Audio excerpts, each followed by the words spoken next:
Welcome to Chandra classes और मैं Sonu Chandra.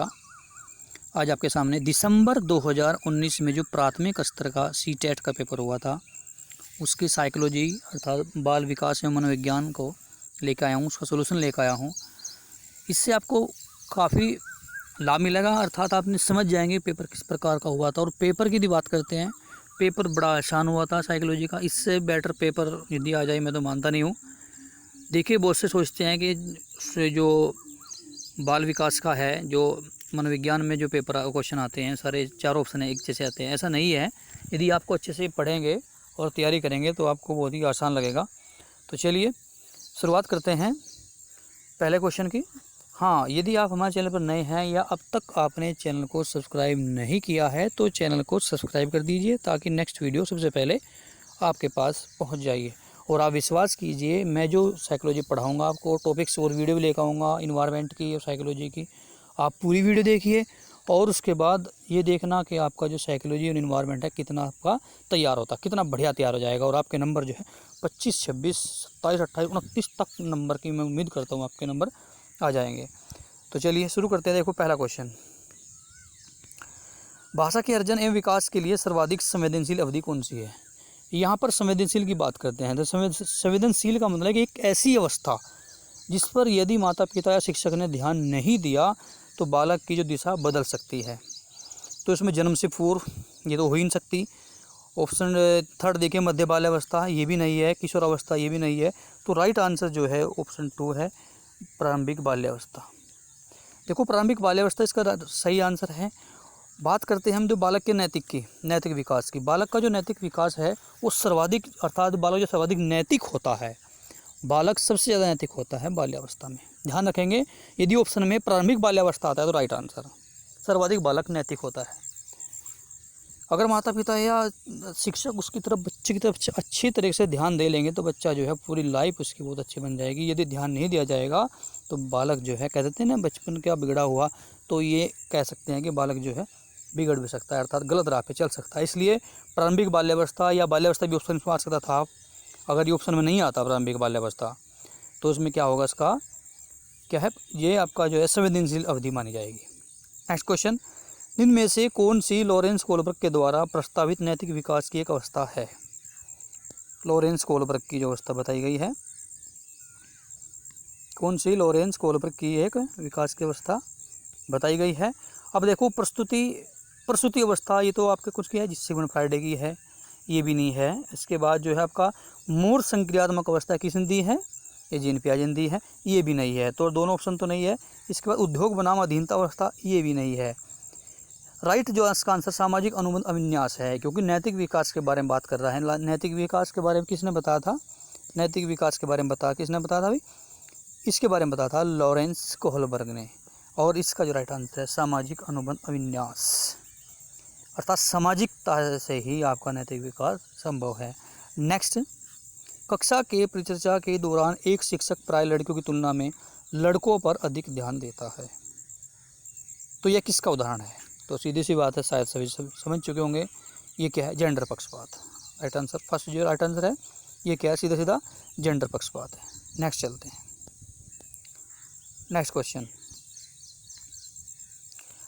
Question देखिए, बच्चों में जेंडर रूढ़िवादिता एवं जेंडर भूमिका अनुरूपता को कम करने के लिए निम्नलिखित में से कौन सी पद्धति प्रभावशाली है? ऑप्शन फर्स्ट, जेंडर पक्षपात के बारे में परिचर्चा करना। 2, जेंडर विशिष्ट भूमिकाओं को महत्व देना। नेक्स्ट, जेंडर पृथक खेल समूह बनाना। और जेंडर पृथक बैठने की व्यवस्था करना। देखो, अलग अलग अगर बालक बैठ रहे हैं उससे भी जो है जो जेंडर जो रूढ़िवादिता है जेंडर के बस में जो है वह कम नहीं हो सकती। जेंडर पृथक खेल समूह बनाना, इससे भी नहीं होगा। जेंडर विशिष्ट भूमिकाओं को महत्व देना, इससे भी नहीं होगा। राइट आंसर क्या है? ऑप्शन फर्स्ट है, जेंडर पक्षपात के बारे में परिचर्चा करना is a right answer. Next question number 5, निम्न में से किस मनोवैज्ञानिक ने बच्चों को ज्ञान के सक्रिय जिज्ञासु के रूप में देखते हुए उनके चिंतन पर सामाजिक एवं सांस्कृतिक विषय वस्तुओं के प्रभाव को महत्व दिया? देखिए, क्वेश्चन सही है। जहाँ सामाजिक और सांस्कृतिक की बात की जाती है तो सीधी सी बात है वहाँ पे क्या है? लेव वाइगोत्स्की। तो उसमें ऑप्शन क्या है? इसका राइट आंसर क्या होगा? सामाजिक सांस्कृतिक विषय वस्तु के बारे में जो है बताया। लेव वाइगोत्स्की ने बताया कि बालक का सामाजिक सांस्कृतिक विकास किस प्रकार से होता है। हालांकि उसने प्रेरणा किससे ली है, जीन पियाजे से ली है, लेकिन जो है सामाजिक सांस्कृतिक की यदि बात करते हैं तो आपका लेव वाइगोत्स्की है, और जो संज्ञानात्मक विकास की बात करते हैं तो जीन पियाजे है, और नैतिक विकास की केवल बात करते हैं तो कोहलबर्ग है। तो राइट आंसर क्या होगा इसका, ऑप्शन 2 लेव वाइगोत्स्की। लेव वाइगोत्स्की इसका जो राइट आंसर। नेक्स्ट क्वेश्चन चलते हैं। जिगसा पहेली को करते समय 5 वर्ष की नजमा सम से कहती है नीला टुकड़ा कहाँ है। नहीं, यह वहाँ नहीं है, गाढ़े रंग वाला जिससे जूता बन जाएगा। मतलब इस तरीके से वे बात कर रही है। और इस प्रकार की वार्ता का वाइगोत्स्की किस तरह संबोधित करते हैं। ऑप्शन ए व्यक्तिगत वार्ता, ऑप्शन 2 जोर से बोलना, ऑप्शन 3 प्राण या ढांचा, क्या बोलते हैं इसको, स्कैफोल्डिंग, और 4 आत्मकेंद्रित वार्ता। तो इसका जो राइट आंसर है, इस प्रकार का जो व्यक्ति बात करता है अपने आप से बात कर रही है, तो राइट आंसर ऑप्शन फर्स्ट। क्या हो जाएगा answer, option first is a right answer. व्यक्तिगत वार्ता, वो अपने आप से बात कर रही है। नेक्स्ट क्वेश्चन, बच्चों को संकेत देना, आवश्यकता पड़ने पर सहयोग प्रदान करना, इनमें से किसका उदाहरण है। देखो ये बहुत इंपॉर्टेंट क्वेश्चन है। ये ऑप्शन इसका है प्रबलन, अनुबंधन, मॉडलिंग या प्राण या ढांचा। क्या बोलते हैं इसको, प्राण ढांचा। एक बार कभी कन्फ्यूज जाते हैं तो आपको इंग्लिश में जरूर देख लेना है क्वेश्चन को। देखिए आप, ये देखिए आप, इन्फोर्समेंट, कंडीशनिंग, मॉडलिंग और स्कैफोल्डिंग। तो राइट आंसर क्या है इसका, हम वीडियो में आपसे और भी बताएंगे, टोटल टॉपिक पढ़ाएंगे हम। तो राइट आंसर क्या है, स्कैफोल्डिंग। स्कैफोल्डिंग क्या है, किसने दिया स्कैफोल्डिंग, ये है आपका, ये आपका वाइगोत्स्की ने दिया। वाइगोत्स्की ने क्या बताया कि जब बालक अपनी समस्या को लेकर किसी अध्यापक के पास, किसी अपने बड़े के पास या किसी के पास जाता है, मान लीजिए शिक्षक के पास जाता है, और शिक्षक के माध्यम से उस समस्या का सलूशन करता है, तो उसे क्या बोलते हैं हम, उसे बोलते हैं स्कैफोल्डिंग कहते हैं। हिंदी में दिया है प्राण ढांचा कहते हैं। अर्थात किसी के सहयोग से अपनी समस्या का समाधान करना स्कैफोल्डिंग कहलाता है, प्राण कहलाता है। नेक्स्ट क्वेश्चन चलते हैं। निम्नलिखित व्यवहारों में से कौन सा जीन पियाजे के द्वारा प्रस्तावित मूर्त संक्रियात्मक अवस्था को विशेषित करता है। ऑप्शन ए परिकल्पित निगमित तर्क सांध्यता विचार, 2 संरक्षण कक्षा समावेशन, 3 अस्थगित अनुकरण पदार्थ स्थायित्व, 4 प्रतीकात्मक खेल विचारों की अनुकूलता। तो राइट आंसर क्या है इसका, जीन पियाजे की बात कर रहे हैं मूर्त संक्रियात्मक के, तो उसमें राइट आंसर है आपका संरक्षण कक्षा समावेशन। अर्थात जो है जो भी बच्चे के जो अपना ज्ञान है उसको क्या संरक्षण करना, तो राइट आंसर। नेक्स्ट क्वेश्चन चलते हैं। बच्चों के संज्ञानात्मक विकास के संदर्भ में इनमें से कौन सी जीन पियाजे की संरचना है। बहुत ही इंपॉर्टेंट क्वेश्चन है, बहुत ही बढ़िया है। जीन पियाजे ने एक स्कीमा दिया था, तो जहाँ भी स्कीमा दिखे आप डायरेक्ट जो है इसके बारे में बताएंगे आपसे। में schema is right answer. Schema क्या है, अर्थात विचारों को जोड़ना एक प्रकार से है, ये जीन पियाजे ने बताया। स्कीमा क्या है इसके बारे में और डिटेल में आपसे बताएंगे। तो किसने बताया, जीन पियाजे ने। स्कीमा, जहाँ भी आपको स्कीमा दिखे तुरंत आप जीन पियाजे समझ लीजिए। ऑप्शन में दी जीन पियाजे दिया, क्वेश्चन में जीन पियाजे और ऑप्शन में स्कीमा, तो बस तुरंत इसका आंसर लगा दीजिए। नेक्स्ट चलते हैं। आकलन का प्राथमिक उद्देश्य होना चाहिए।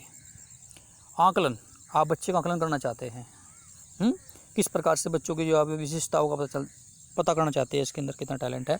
ऑप्शन ए विद्यार्थियों के लिए श्रेणी निश्चित करना, 2 संबंधित अवधारणाओं के बारे में बच्चों की स्पष्ट तथा भ्रांतियों को समझना, ऑप्शन 3 विद्यार्थियों के प्राप्तांकों के आधार पर उनको नामांकित करना, ऑप्शन 4 रिपोर्ट कार्ड में उत्तीर्ण या अनुत्तीर्ण संकेत करना।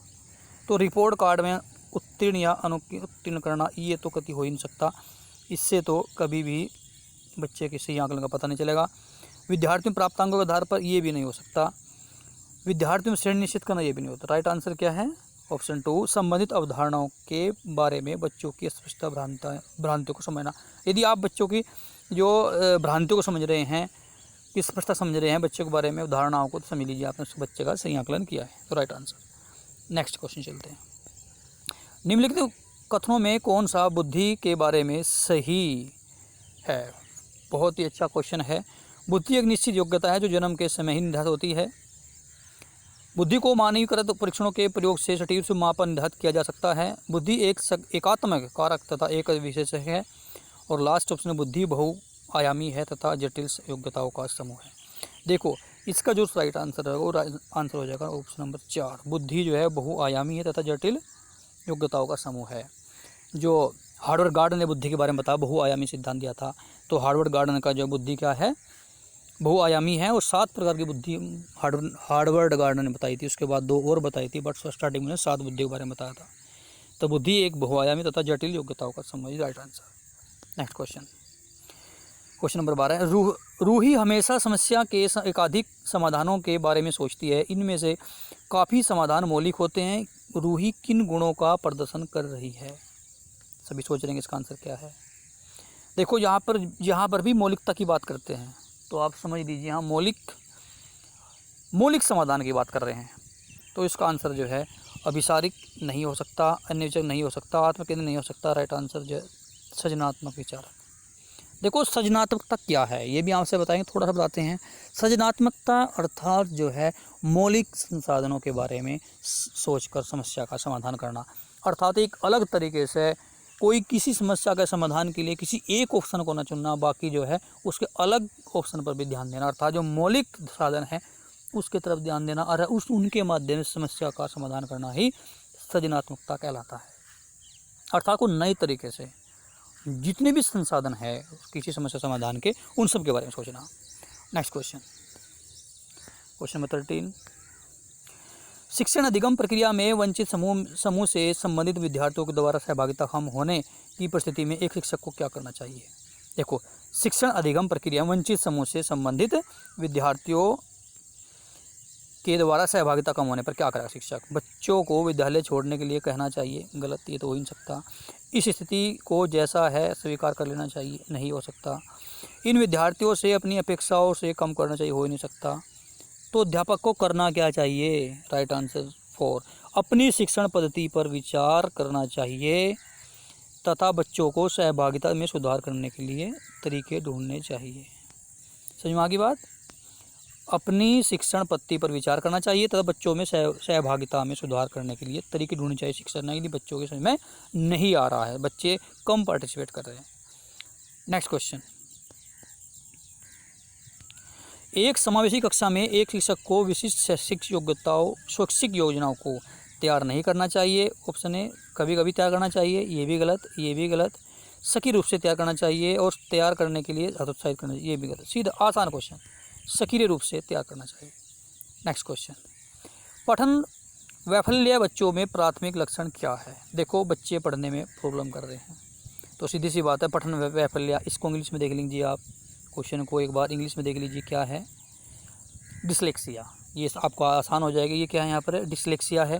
तो the primary character of children with dyslexia includes, जो सबसे पहले जो बच्चों में प्रारंभिक लक्षण होते हैं क्या है? तो राइट आंसर क्या हो जाएगा इसका? ऑप्शन नंबर 3 हो जाएगा राइट आंसर इसका।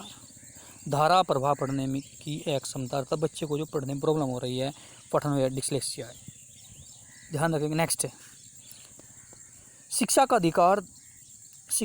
अधिकार 2009 में उल्लेखित की गई समय शिक्षा की अवधारणा इनमें से किस पर आधारित है? जो शिक्षा का अधिकार 2009, समावेशी शिक्षा के बारे में आपने पता होना चाहिए। टॉपिक बहुत अच्छा है, इससे क्वेश्चन 1-2 हर वर्ष आता है, हर एग्जाम में आता है। अर्थात जो समाज के सभी वर्ग हैं, अर्थात सभी बालकों को शिक्षा की मुख्य धारा में जोड़ना, इसका मुख्य उद्देश्य है। व्यवहारवादी सिद्धांत, ऑप्शन 2, अशक्त बच्चों के प्रत्येक सहानुभूति वृत्ति अधिकार आधारित मानवतावादी परिप्रेक्ष्य, मुख्य व्यावसायिक शिक्षा उपलब्ध करा करके अशक्त बच्चों को मुख्य धारा के साथ शामिल करना। इसका आंसर वैसे 4 है, ये मुख्यतः व्यावसायिक शिक्षा उपलब्ध करा करके अशक्त बच्चों को मुख्य धारा में शामिल करना, ये भी कहीं ना कहीं इसका आंसर है। बट जो CTET की जो आंसर की ऑफिशियल आंसर की है उसमें इसका आंसर 3rd आया है। तो क्या है? अधिकार आधारित मानवतावादी परिप्रेक्ष्य तैयार करना, ये क्या है आपका? समाज शिक्षा की अवधारणा है। नेक्स्ट क्वेश्चन, संरचनावादी ढांचे में अधिगम प्राथमिक रूप से ऑप्शन फर्स्ट यंत्र तैयार करने पर आधारित होना चाहिए, नहीं। प्रबलन पर केंद्रित होना चाहिए, नहीं। अनुबंधन कार्य, नहीं। राइट आंसर ऑप्शन 4, अवबोधन की प्रक्रिया पर केंद्रित होना चाहिए। जो संरचनावादी ढांचा है, समझ लीजिए संरचनावादी अर्थात जो है बालक की जो बालक को हम प्राथमिकता दे रहे हैं तो अवबोधन पर, बच्चे को अवबोध करा दीजिए। तो बच्चों को जो अच्छी तरीके से याद, उसको समझना, अंडरस्टैंडिंग में आ जाइए, तो उससे बेस्ट तरीका नहीं हो सकता। तो राइट आंसर 4। नेक्स्ट क्वेश्चन, अनेक घटनाओं के बारे में बच्चों के द्वारा बनाए गए सहज अनुभूत सिद्धांतों के संदर्भ में एक शिक्षक को क्या करना चाहिए। देखिए बच्चे क्या है, जीन प्याजे ने क्या बताता, बच्चे हैं क्या होते हैं अपने आप में, जो छोटे छोटे बच्चे होते हैं अपने आप में एक वैज्ञानिक होते हैं, तो उन्हें अपने अनुभव से बहुत कुछ सीखते हैं। तो अनेक घटनाओं के बारे में बच्चों के द्वारा बनाए गए सहज अनुभूत सिद्धांतों के बारे में संदर्भ में शिक्षक को क्या करना चाहिए। बच्चों के इन सिद्धांतों को अनदेखा करना चाहिए, नहीं। बच्चों को दंड देना चाहिए, ये भी नहीं। बच्चों को बार बार याद करके याद सही, ये भी नहीं हो सकता। प्रतिकूल प्रमाण उदाहरणों को प्रस्तुत करके बच्चों के इन सिद्धांतों को चुनौती देनी चाहिए, अर्थात अलग अलग जो है अलग तरीके से एग्जाम्पल देकर बच्चों को वो चीज़ जो है क्लियर करानी चाहिए। तो नेक्स्ट क्वेश्चन चलते हैं। नेक्स्ट क्वेश्चन, छात्र केंद्रित शिक्षा शास्त्र की क्या विशेषता है। ऑप्शन फर्स्ट, केवल पाठ्य पुस्तकों पर निर्भर होना चाहिए। ऑप्शन 2, बच्चों के अनुभव को प्रमुख देना चाहिए। ऑप्शन 3, यंत्रवत तैयार करना चाहिए। ऑप्शन 4, योग्यता के आधार पर विद्यार्थियों को नामांकित करना तथा वर्गीकृत करना चाहिए। तो जहाँ पर भी चाइल्ड सेंटर एजुकेशन की बात करते हैं तो वहाँ बच्चों के अनुभव को प्रमुखता दी जाती है। तो राइट आंसर कौन सा हो जाएगा, राइट आंसर हो जाएगा आपका ऑप्शन 2, छात्र केंद्रित शिक्षा शास्त्र। नेक्स्ट क्वेश्चन, संवेग एवं संज्ञान एक दूसरे से, वेरी इंपॉर्टेंट क्वेश्चन, बहुत ही बढ़िया क्वेश्चन, इसमें काफ़ी लोग कन्फ्यूज हुए हैं। अब देखिए संवेग एवं संज्ञान एक दूसरे से क्या है, पूर्णतः अलग हैं, स्वतंत्र है, सन्निहित है, संबंधित नहीं है। आप सोच रहे हैं इसका आंसर क्या है। संवेग क्या है कि संवेग एक दूसरे अलग अलग अलग तो हो ही नहीं सकते, स्वतंत्र भी नहीं हो सकते, संबंधित नहीं है, ये भी गलत है। राइट आंसर सन्निहित। सन्निहित मतलब यह है जहाँ संवेग है वहाँ आपका संज्ञान है, जहाँ संज्ञान है वहाँ संवेग है, ठीक है। अब ये बात कीजिए, किसी ने मान लीजिए किसी ने मेरे से गाली दे दी या किसी और से गाली दे दी किसी ने, व्यक्ति ने, तो गाली देने के बाद क्या होगा, उसको सोचागा हाँ उसने मेरे से गाली दी है, उसके बाद ही संवेग आएगा, अर्थात तो तुरंत उसके बाद उनको क्रोध आएगा, गुस्सा आएगा, अर्थात उसके अंदर यदि संज्ञान ही नहीं है, उसके अंदर मानसिक सही नहीं है उसका, तो उसका संवेग आ ही नहीं सकता। दोनों क्या है, एक दूसरे में सन्निहित हैं, मिले हुए एक दूसरे पर क्या है आपका सन्निहित है, जुड़े हैं। नेक्स्ट क्वेश्चन, क्वेश्चन नंबर 21, संरचनावादी सिद्धांतों के अनुसार अधिगम के बारे में निम्नलिखित कथनों में से कौन सा सही है, कौन सा कथन सही है। ऑप्शन ए, अधिगम पुनरुत्थान एवं स्मरण की प्रक्रिया। अधिगम यंत्र याद करने की प्रक्रिया। अधिगम आवृत्ति के द्वारा व्यवहारों के अनुबंधन। ऑप्शन 4, अधिगम सक्रिय विनियोजन के ज्ञान का संरचना करना। राइट आंसर जी अधिगम, ऑप्शन 4 है, अधिगम सक्रिय विनियोजन के द्वारा ज्ञान की संरचना की प्रक्रिया, सही आंसर, राइट आंसर। अधिगम सक्रिय विनियोजन के द्वारा ज्ञान की संरचना करना, ये राइट आंसर। नेक्स्ट क्वेश्चन देखते हैं, विद्यार्थियों को स्पष्ट उदाहरण एवं गैर उदाहरण देने से के परिणाम क्या हैं, क्या परिणाम हो सकते हैं, क्या परिणाम हो सकते हैं। देखिए ऑप्शन ए, अवधारणात्मक परिवर्तनों को प्रोत्साहित करने के लिए एक प्रभावशाली तरीका है यह। ऑप्शन 2, यह विद्यार्थियों के दिमाग से भ्रांतियाँ उत्पन्न करता है। यह अवधारणाओं की समझ में अभाव पैदा करता है। यह अवधारणात्मक समझ के बजाय कार्यविधिक प्रयोजन ज्ञान पर केंद्रित है। तो राइट आंसर क्या है इसका बताइए आप। Right answer option number first, अवधारणात्मक परिवर्तनों को प्रोत्साहित करने के लिए यह प्रभावशाली तरीका है। नेक्स्ट क्वेश्चन, बच्चों को अधिगम गतिविधियों में भागीदारी करने के लिए लगातार पुरस्कार देना व दंड प्रयोग करने से क्या प्रभाव पड़ेगा। देखिए आप बच्चों को लगातार क्या कर रहे हैं, उसको दंड दे रहे हैं, पुरस्कार दे रहे हैं, इससे क्या होगा, बाहरी विप्रेरणा कम हो जाएगी, बाहरी प्रेरणा कम नहीं, आंतरिक अभिप्रेरणा कम बढ़ती है। यह बच्चों को प्रदर्शन आधारित लक्ष्यों के बजाय निपुण पर ध्यान देने के लिए प्रोत्साहित करेगा। और अधिगम में बच्चों की स्वाभाविकता, अभिरुचि, जिज्ञासा कम हो जाएगी। राइट आंसर 4 है। अगर आप लगातार बच्चे को कह रहे हैं अगर 10 रुपये देगा बेटा ये काम करो, फिर उसके बाद आप 15 रुपये दोगे सही काम करेगा बच्चा, इस प्रकार क्या करेगा कि वो सही प्रकार से नहीं सीख सकेगा, वो उस पर ही डिपेंड करेगा। अगर आप हद से ज़्यादा लगातार पुरस्कार दंड दे रहे हैं तो अधिगम में क्या है, अधिगम में बच्चों की जो स्वाभाविकता रुचि है वह कम हो जाएगी, जिज्ञासा कम हो जाएगी। नेक्स्ट क्वेश्चन, क्वेश्चन नंबर 24, निम्नलिखित में से कौन सी प्रथाएं सार्थक अधिगम को बढ़ावा देती हैं। शारीरिक दंड, ऑप्शन सेकंड, सहयोगात्मक अधिगम परिवरण, सतत एवं समग्र मूल्यांकन, निरंतर तुलनात्मक मूल्यांकन। देखो इसमें से ये है बहुत इंपॉर्टेंट है, देखो जो आपका आपने जो CCE क्या कहता है, राइट आंसर क्या है, सहयोगात्मक अधिगम पर्यावरण तैयार करना बच्चे का। CCE क्या कहता है, सहयोगात्मक अधिगम पर्यावरण और सतत समग्र मूल्यांकन, ये दोनों जो है इसमें राइट आंसर, अर्थात सेकंड और थर्ड इसका राइट आंसर। तो इससे क्या है, प्रथाएं सार्थक अधिगम को बढ़ावा देती हैं, अच्छा अधिगम हो जाएगा CCE। यही आपका जो है शिक्षा का अधिकार है, ये आपका NCEP 2005 है। नेक्स्ट क्वेश्चन, शिक्षक बच्चों की जटिल अवधारणाओं की समझ को किस प्रकार सहज कर सकते हैं। किस प्रकार शिक्षक जो है बच्चों की धारणाओं को, अवधारणा समझ को किस प्रकार सहज कर सकते हैं, एक व्याख्यान देकर नहीं, प्रत्युगात्मक अवसरों की अवस्था करके ये भी नहीं, बार बार यांत्रिक अवस्था ये भी नहीं, अन्वेषण एवं परिचर्चा के लिए अवसर देकर, वेरी गुड, अन्वेषण खोज, अन्वेषण एवं परिचर्चा के लिए अवसर देकर बच्चों की जो अवधारणा है उनको सहज कर सकते हैं, आसान कर सकते हैं। नेक्स्ट क्वेश्चन, एक प्राथमिक विद्यालय की अध्यापिका बच्चों को एक प्रभावशाली समस्या समाधानकर्ता बनने के लिए किस प्रकार से प्रोत्साहित कर सकती है। समस्या समाधान बनाने के लिए प्रत्येक छोटे छोटे कार्य के लिए भौतिक पुरस्कार देना ये गलत है, केवल प्रत्यात्मक ज्ञान पर बल महत्व देना ये भी गलत है, गलत उत्तरों पर स्वीकार करके ये भी गलत है, बच्चों को सहज अनुभूत अनुमान लगाने के लिए प्रोत्साहित करके तथा उसी पर आधारित विचार मंथन करके, राइट आंसर।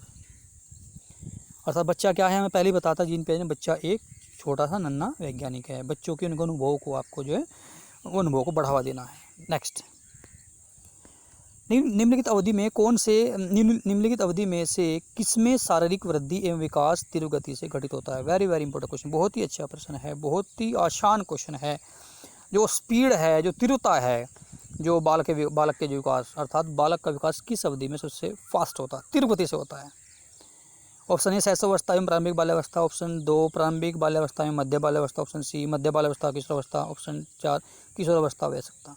तो ये भी नहीं है, मध्य बाल्यावस्था किशोरावस्था ये भी नहीं है, ये और ये भी नहीं है, राइट आंसर जो है शैशवावस्था एवं प्रारंभिक बाल्यावस्था। पहले बता दिया वीडियो आपसे मैं कि जो बालक का जो शारीरिक विकास है बड़ा तीव्र स्पीड से होता है, तो राइट आंसर शैशवावस्था है। बट यहाँ पर शैशवावस्था के साथ साथ जो है प्रारंभिक बाल्यावस्था को जोड़ दिया। शैशवावस्था अर्थात 2 से 3 वर्ष मानते हैं, या 3 से 6 वर्ष मान लेते हैं, या 0 से 5 वर्ष मान लेते हैं, 0 से 2 वर्ष मानते हैं, तो ये कह लीजिए कि लगभग 6-7 वर्ष तक जो है, 8 वर्ष तक प्रारंभिक बाल्यावस्था तक जो बालक का जो विकास है बड़ा तीव्र गति से होता है। राइट आंसर शैशवावस्था में प्रारंभिक बाल्यावस्था, बहुत इंपॉर्टेंट है। हाँ, किस अवस्था में बालक का जो विकास सर्वाधिक होता है, तो उसका आंसर क्या है आपका, प्रौढ़ावस्था। और बताते हैं आपसे, प्रौढ़ावस्था इसका आंसर हो जाएगा। बालक का सर्वाधिक क्वांटिटी विकास। और भी देखो मेरे याद आ गया, बालक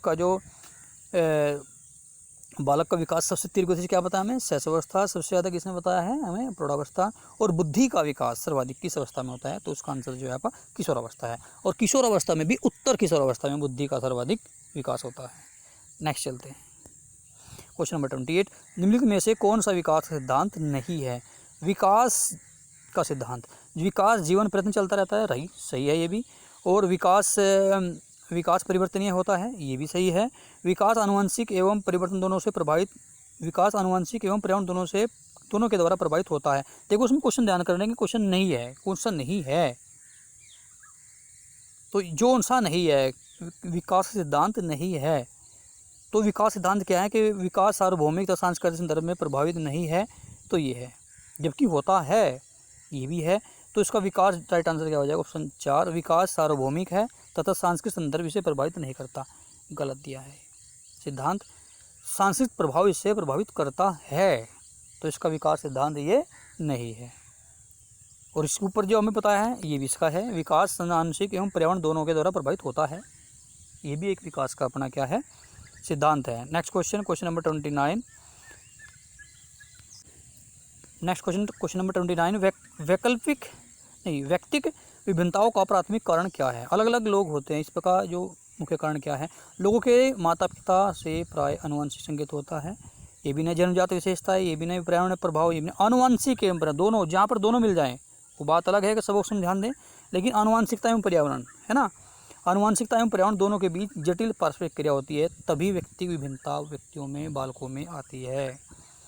क्योंकि बालक का जो विकास है वो क्या होता है आपका, इन्वायरमेंट मल्टीप्लाई हेरिडिटी, अनुवांशिकता एवं जो है पर्यावरण, इन दोनों को मिला करके बालक का विकास होता है। इसी व्यक्ति विभिन्नता का कारण बनता है। जैसे अलग अलग प्रकार के व्यक्ति होते हैं, अलग अलग जो शक्ल सूरत या बुद्धि इन सब से अलग अलग होते हैं। नेक्स्ट क्वेश्चन, लास्ट क्वेश्चन, निम्नलिखित में से कौन सा द्वितीय समाजीकरण एजेंसी का उदाहरण है। देखिए यहाँ पर जो है ऑप्शन द्वितीय समाजीकरण का उदाहरण ऑप्शन में दे दिया, नंबर फर्स्ट दिया यहाँ पर जो है परिवार, ये तो हो ही नहीं सकता, ये तो प्राथमिक है, यहाँ भी परिवार दिया, इसमें ये भी नहीं हो सकता, परिवार है।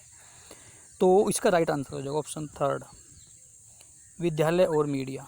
विद्यालय और मीडिया जो है इसका द्वितीय, इसका क्या है, इसका उदाहरण है। तो साथियों वीडियो कैसी लगी, यदि वीडियो अच्छी लगे हैं तो एक लाइक जरूर बनता है, लाइक और कमेंट और शेयर करना है बोलिए। नेक्स्ट वीडियो इससे आगे हम आपको बताएंगे इन्वायरमेंट क्या आता है इसमें, और अन्य वीडियो लेने के लिए आप चैनल को रेड बटन दबा करके चैनल को सब्सक्राइब कर दीजिए। तो इस वीडियो में इतना ही, थैंक यू।